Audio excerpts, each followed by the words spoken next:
Bonjour à tous, petite vidéo pour vous expliquer comment fonctionnent les différents défauts items de la map AgriBZH Map 19, car j'ai vu que beaucoup de personnes n'arrivaient pas à la faire fonctionner, malgré leur ennemi présent.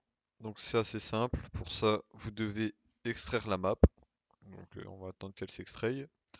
Donc les deux dossiers vous devez les extraire avec WinRAR ou 7-Zip, ça dépend des personnes.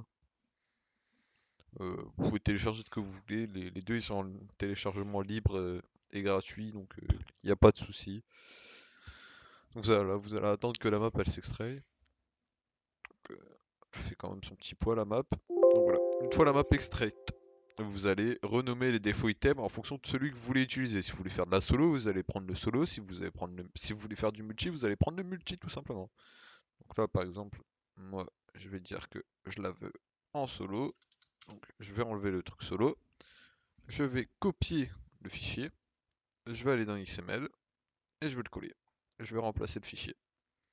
Donc voilà, là il est compatible solo et ainsi multi vous faites pareil. Donc là on va supprimer le solo vu que sinon ça va me dire qu'il a le même nom.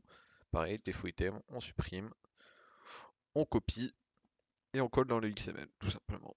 Voilà. Alors il y a une petite chose à savoir aussi pour le multi, c'est que avec le système de ferme, j'ai été obligé de faire quelque chose.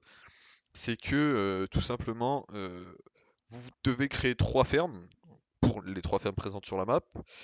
La une, ferme numéro 1 correspond à la ferme céréalière. Donc si vous rejoignez la ferme numéro 1, vous n'aurez pas accès aux vaches ni aux cochons, mais vous aurez accès au silo de la ferme céréalière. La ferme numéro 2, elle correspond à la ferme à vaches. Donc pour acheter les vaches et avoir accès au silo des vaches. Et la ferme numéro 3, elle correspond à celle des cochons. Voilà, tout simplement. Donc voilà, puis c'est tout. Ah, puis après que vous avez remplacé le défaut item, donc vous rezippez votre map, vous la glissez dans votre dossier mode et ça fonctionne nickel. Votre map est prête à l'emploi. Voilà.